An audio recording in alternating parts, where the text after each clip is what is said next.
bắt vợ này. Lái nhưng mà con gái bảo là không lái. Chứ là tia xí à? Hay. Tao nó giống như ông chị giàu này tin này. À cả sẽ tăng này. Cái gì nhỉ?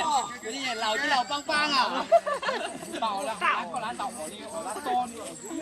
Anh nào bắt đây? Vợ em à?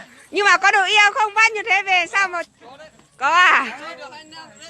Yêu được 2 năm rồi à? Ôi dồi ôi.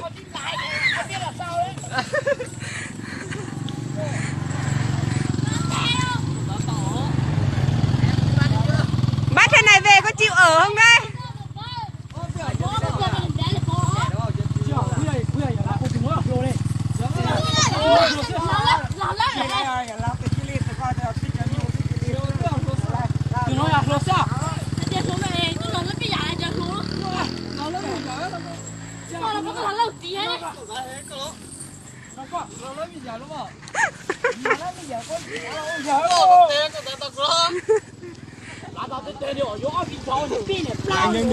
Đi luôn đi cao cước. Đi lên.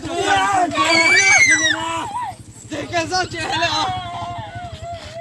Đấy khóc rồi kìa, thả em nó về đi. Mai mai về xin tử tế vào. Ôi, không người mong là cứ bắt thế này không qua.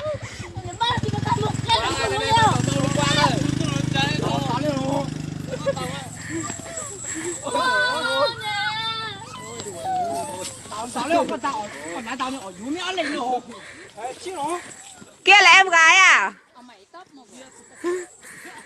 Lấy cây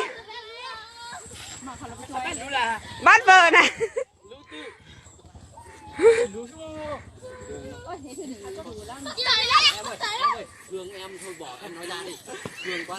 Năm sau bắt em đi cho em nó đi học đó. Lên đây qua ai nở thôi mà.